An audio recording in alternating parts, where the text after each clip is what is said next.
विष्णु पुराण प्रथम अंश तीसरा अध्याय। श्री मैत्रेय जी बोले, हे भगवान, जो ब्रह्मा निर्गुण, अप्रमेय, शुद्ध और निर्मलात्मा है, उसका सर्गादि का कर्ता होना कैसे सिद्ध हो सकता है? श्री पराशर जी बोले, हे तपस्वियों में श्रेष्ठ मैत्रेय, समस्त भाव पदार्थों की शक्तियां अचिंत्य ज्ञान की विषय होती है।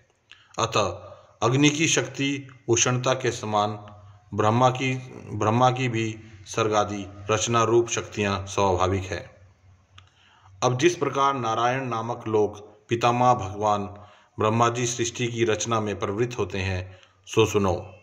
हे विद्वान, वे सदा उपचार से ही उत्पन्न हुए कहलाते हैं। उनके अपने परिमाण से उनकी आयु 100 वर्ष की कही जाती है। उस 100 वर्ष का नाम पर है, उसका आधा परार्ध कहलाता है।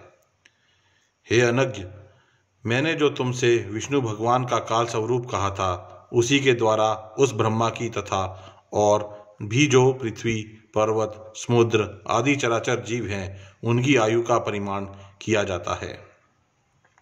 हे मुनिश्रेष्ठ, 15 निमेष को काष्ठा कहते हैं।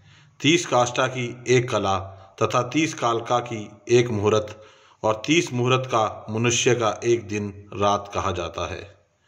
और उतने ही दिन रात 2 पक्षयुक्त एक मास होता है। 6 महीनों का एक अयन और दक्षिणायन तथा उत्तरायण 2 अयन मिलकर 1 वर्ष होता है। दक्षिणायन देवताओं की रात्रि है और उत्तरायण दिन। देवताओं के 12,000 वर्षों के सतयुग, त्रेता, द्वापर और कलयुग नामक 4 युग होते हैं। उनका अलग अलग परिमाण मैं तुम्हें सुनाता हूँ।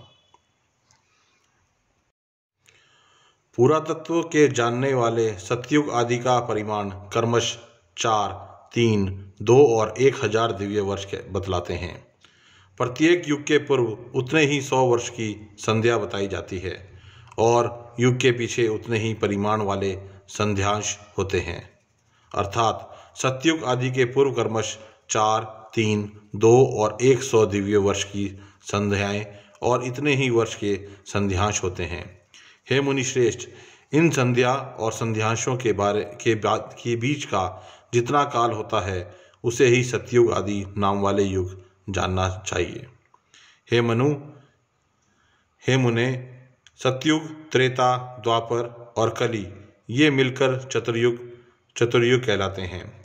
ऐसे 1000 चतुर्युग का ब्रह्मा का एक दिन होता है। हे ब्राह्मण, ब्रह्मा के एक दिन में 14 मनु होते हैं। उनका कालकृत परिमाण सुनो। सप्तऋषि, देवगण, इंद्र, मनु और मनु के पुत्र राजा लोग एक ही काल में रचे जाते हैं और एक ही काल में उनका संहार किया जाता है। 71 चतुर्युग से कुछ अधिक काल का एक मनवंतर होता है। यही मनु और देवता आदि का काल है। इस प्रकार दिव्य वर्ष गणना से एक मनवंतर में 8,52,000 वर्ष बताए जाते हैं। तथा हे महामुने, मानवीय वर्ष गणना के अनुसार मनवंतर का परिमाण पूरे 30,67,20,000 वर्ष है, इससे अधिक नहीं। इस काल का 14 गुना ब्रह्मा का दिन होता है। इसके अनंतर नैमित्तिक नाम वाला ब्रह्मा प्रलय होता है। उस समय भूरलोक, भुवरलोक और स्वर्गलोक तीनों जलने लगते हैं और महरलोक में रहने वाले सिद्धगण अति संतप्त होकर जनलोक को चले जाते हैं।